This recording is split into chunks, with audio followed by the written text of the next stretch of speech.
Ruiz. Soy alumna en la materia de Derecho Romano, con número de matrícula 2024-76310.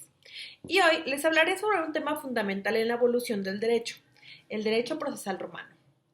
Dividiré esta exposición en tres partes, partiendo con sus conceptos y elementos principales, luego el proceso formulario y finalmente el proceso extraordinario. Bien, para comenzar debemos definir el derecho procesal romano como aquel que regulaba el conjunto de normas que establecían cómo se llevaba a cabo el juicio.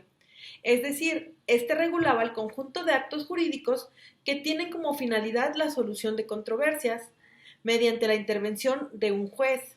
No se enfocaba tanto en los derechos abstractos, sino en la acción concreta del cuidado para defender sus intereses. El derecho procesal romano pasó por tres grandes fases. La primera de ellos, legis actiones, acción de la ley, las cuales eran muy formales y ritualistas. El proceso formulario, mismo que era flexible y basado en la fórmula escrita. Proceso extraordinario, más parecido al proceso moderno, concentrado en una sola etapa ante un funcionario. Entre los elementos principales del derecho procesal romano destacan acción, actio, que se refiere al derecho de acudir al magistrado para reclamar algo. En Roma no se diferenciaba claramente entre el derecho sustituto y el derecho procesal. El derecho de acción era considerado parte del derecho mismo. Y como el jurista romano Gallo decía, la acción no nace del derecho, sino del hecho. Y jurisdicción, jurisdictio, la cual implica el poder de los magistrados para administrar justicia. En Roma, típicamente era ejercida por magistrados como el pretor, en el proceso formulario, o el gobernador provincial en el proceso extraordinario. El magistrado, praetor, quien era la autoridad pública que organiza ese proceso. El juez privado, iudex, quien era un ciudadano designado para resolver el caso después de la fase ante el magistrado. El proceso romano se dividía en dos etapas. In iure, que es la fase ante el magistrado, en donde se lleva a cabo la presentación y se definía como tal la controversia. Apud iudicem, fase ante el juez privado en la cual éste analizaba las pruebas y tomaba una decisión. Ahora hablaré un poco acerca del proceso formulario, mismo que surgió alrededor del siglo II a.C., cuando se perfeccionó el procedimiento civil. Y este fue el sistema procesal vigente en Roma principalmente durante la época republicana tardía y el Principado, es decir, desde el siglo II a.C. hasta el IV después de Cristo.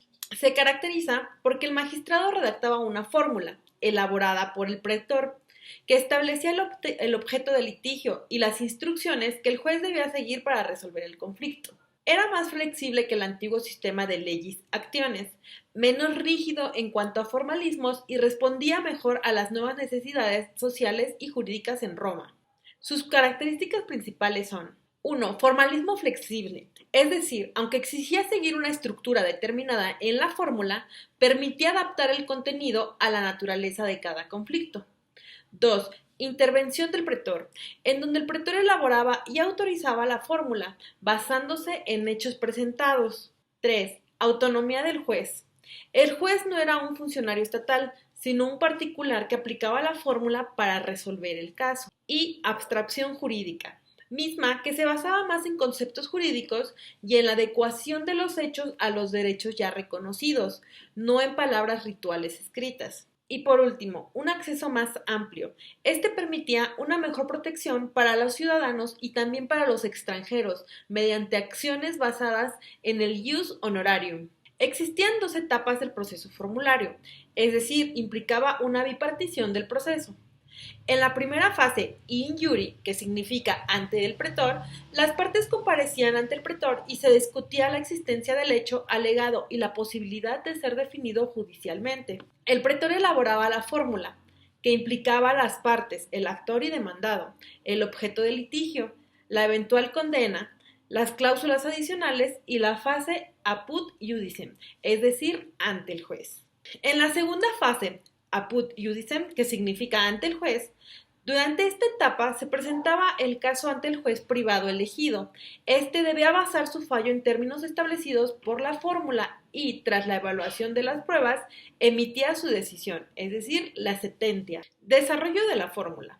La fórmula podía dividirse en varias partes típicas, comenzando con el demonstratio, que era opcional y se refiere a la descripción de los hechos que daban origen al litigio. Intentio, parte esencial en la que el actor afirmaba su derecho o reclamo. Exceptio, era la defensa previa del demandado, si la presentaba, por ejemplo, alegar el pago ya realizado. Replicatio, que era la respuesta del actor contra la exceptio. Y condemnatio, orden del preceptor al juez para condenar o absolver según los resultados probados. Ahora expondré el proceso extraordinario denominado cognitio extra ordinem, el cual fue un procedimiento especial que surgió durante el Alto Imperio Romano entre los siglos II y IV después de Cristo y terminó reemplazando al proceso formulario. En este procedimiento no se seguía la división tradicional en dos fases, sino que todo el proceso era dirigido y resuelto por un magistrado estatal, normalmente un funcionario imperial, quien actuaba como juez y como administrador. Era llamado extraordinario porque se apartaba del orden tradicional del proceso civil romano basado en el formulario. Sus características principales fueron procedimiento único. En esta desaparece la bipartición clásica del proceso formulario y todo el juicio se desarrolla ante el funcionario competente. Oficialización del proceso. La autoridad estatal, el magistrado y el juez, dirigen, controlan y deciden el proceso completo. Escritura predominante. El proceso se vuelve mucho más escrito que el oral. Los actos procesales y pruebas se registran documentalmente. Hay una mayor intervención pública. Se amplía la intervención del Estado en la administración de la justicia. Flexibilidad procesal. El magistrado no está atado a fórmulas rígidas, sino que juzga según su conciencia y las pruebas. Aparecen nuevas sanciones, como la imposición de las multas, los intereses y otros medios de coacción que antes no estaban previstos. También existe una aplicación más amplia. Se usaba especialmente para conflictos en provincias, litigios fiscales, casos entre ciudadanos y extranjeros y materias de interés público. Ahora pasemos a las etapas del proceso extraordinario.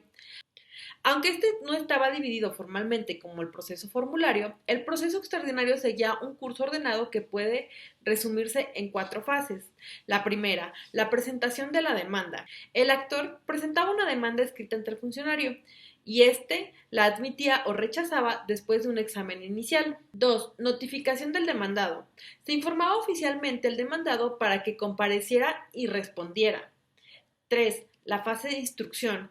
El juez reunía las pruebas, testigos, documentos, confesiones y dirigía la investigación del caso sin necesidad de sujetarse a reglas estrictas. El proceso extraordinario se desarrolló por razones prácticas como el crecimiento del imperio y la complejidad de las relaciones sociales hacían ineficaz el antiguo sistema de jueces privados y la burocracia imperial necesitaba un sistema más ágil, centralizado y controlado.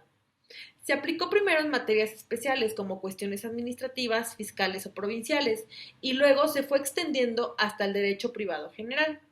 A partir del emperador Diocleciano, en el siglo IV después de Cristo, este procedimiento se volvió prácticamente el modelo único de enjuiciamiento civil en todo el imperio. Así, el proceso extraordinario marca la transición del derecho romano clásico hacia el derecho bizantino y prepara el terreno para los procesos modernos. En resumen, el derecho procesal romano muestra una evolución desde un sistema muy formal y escrito hacia un proceso más flexible y administrado por el Estado. Entender esta transformación nos ayuda a comprender las bases históricas del derecho procesal moderno. Muchas gracias por su atención.